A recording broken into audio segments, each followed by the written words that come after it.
Publish TV 24 news, ಸತ್ಯದ ಧ್ವನಿ, ಸಮಾಜದ ಬದಲಾವಣೆಗಾಗಿ ನಿಮ್ಮೊಂದಿಗೆ ಪ್ರತಿಕ್ಷಣ.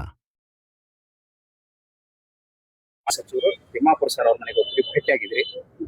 ಏನ್ ಹೇಳ್ತೀರಿ ಸರ್? ಈಗ ಏನ್ ಸಮಾಧಾನ ಆಯ್ತಾ? ಏನ ನೋಡಿ, ನಮ್ಮ ಜಿಲ್ಲೆಯ ಒಬ್ಬ ಹಿರಿಯ ನಾಯಕರು, ಮಾಜಿ ಸಚಿವರು, ಇವತ್ತು ಅವರಿಗೆ ಒಂದು ಸೌಜನ್ಯ ರೀತಿಯಲ್ಲಿ ನಾನು ಹೋಗಿ ಭೇಟಿಯಾಗಿ ಅವರಿಗೆ ಈ ರೀತಿ ಬರ ಪರಿಶೀಲನೆ ಮಾಡ್ತಾ ಇದ್ದೀನಿ. ನಿಮ್ಮ ತಾಲೂಕಲ್ಲಿ ಲೋಕಾಪುರಲ್ಲಿ ಕೂಡ ಆಗಿದೆ. ಅವ್ರಿಗೆ ಭೇಟಿಯಾಗಿ ಆ ವಿಚಾರಗಳನ್ನು ತಿಳಿಸಿ ಅವರಿಗೆ ಒಂದು ವಿಚಾರವನ್ನು ತಿಳಿಸಿ ಅವರಿಗೆ ತಮ್ಮ ಮಾರ್ಗದರ್ಶನ ಸಲಹೆ ನಮ್ಮ ಮೇಲೆ ನಮ್ಮ ಜೊತೆಗೆ ಇರ್ಲಿ ಅಂತ ನಮ್ಮ ಮಾತನ್ನ ಹೇಳಿ ಬಂದಿದ್ದೀನಿ. ಆಡಿಯೋ ಬಗ್ಗೆ ಚರ್ಚೆ ಆಯ್ತಾ ಸರ್? ಆಡಿಯೋ ಬಗ್ಗೆ ನಾನು ಚರ್ಚೆ ಮಾಡಕ್ ಹೋಗಿಲ್ಲ. ಅವ್ರನ್ನ ವಿಶ್ವಾಸ ತಗೋತಾರೆ ಹೇಗೆ? ನೋಡ್ರಿ, ನನ್ನ ಕೆಲಸ ಒಗ್ಗೂಡಿಸುವಂಥದ್ದು. ಇವತ್ತು ಈ ಜಿಲ್ಲೆಯಲ್ಲಿ ಯಾವುದೇ ಭಿನ್ನಾಭಿಪ್ರಾಯ ಇರಲಾರ್ದು ಹಿಂದೆ ಏನಾದರೂ ಆಗಿರ್ಬೋದು, ಆದರೆ ಮುಂದೆ ನನ್ನ ಕಾಲದಲ್ಲಿ ಅದು ಆಗೋದಕ್ಕೆ ಬಿಡೋದಿಲ್ಲ.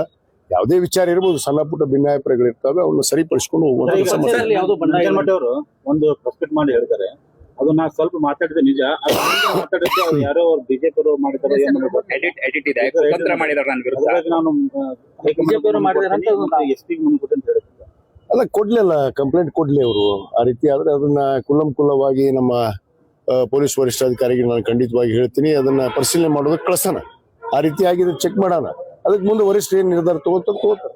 ಸರ್, ಯತೀಂದ್ರ ಸಿದ್ದರಾಮಯ್ಯನವರು ಭಾರತ ಹಿಂದೂ ರಾಷ್ಟ್ರವಾದ್ರೆ ಕಂಟಕ ಕಾದಿದೆ ಅಂತಕ್ಕಂಥ ಒಂದು ಹೇಳಿಕೆಯನ್ನು ಕೊಟ್ಟಿರ್ತಾರೆ. ಇಲ್ಲ, ನನ್ನ ಗಮನಕ್ಕಿಲ್ಲ ಅದು. ಅದ್ರ ಬಗ್ಗೆ ನಾನು ನೋಡ್ಬಿಟ್ಟು ನಿಮ್ಗೆ ವಿಚಾರ. ಸರ್, ಈ ಬರ ಅಧ್ಯಯನದ ವರದಿ ಎಷ್ಟು ದಿನದಲ್ಲಿ ಸರ್ಕಾರಕ್ಕೆ ಸಬ್ಮಿಟ್ ಮಾಡ್ತೀರಿ ಸರ್? ಬರ ಅಧ್ಯಯನದ ವರದಿ ಎಷ್ಟು ದಿನದಲ್ಲಿ ಸಬ್ಮಿಟ್? ಬಹುತೇಕ 2 ದಿವಸದಲ್ಲಿ ನಾನು ಪೂರ್ಣ. ಇನ್ನು ನಮ್ಮ ಬೀಳಗಿ ಮತಕ್ಷೇತ್ರ ಒಂದು ಉಳಿದಿದೆ ಮತ್ತು ಲೋಕಾಪುರ. ಅವರು ನಾಳೆ ಹೋಗೋಣ ಅಂತ ಸನ್ಮಾನ್ಯ ಆರ್ ವಿ ತಿಮ್ಮಾಪುರ ಹೇಳಿದ್ದಾರೆ. ಅವ್ರು ಕರ್ಕೊಂಡು ನಾಳೆ ಸ್ಥಳಿಗೆ ಭೇಟಿ ಕೊಟ್ಟು, ಮತ್ತು ಬೀಳಗಿ ಮತಕ್ಷೇತ್ರದ ನಮ್ಮ ಜೆ ಟಿ ಪಾಟೀಲ್ ಸಾಹೇಬರು ಕೂಡ, ಅವ್ರಿಗೂ ಕೂಡ ಹುಷಾರಿರಲಿಲ್ಲ, ಅವ್ರನ್ನೂ ಕರ್ಕೊಂಡು ನಾಳೆ 2 ಮುಗಿಸ್ಕೊಂಡು ವರದಿಯನ್ನು ನಾನು ಸರ್ಕಾರಕ್ಕೆ ಸಲ್ಲಿಸ್ತೀನಿ.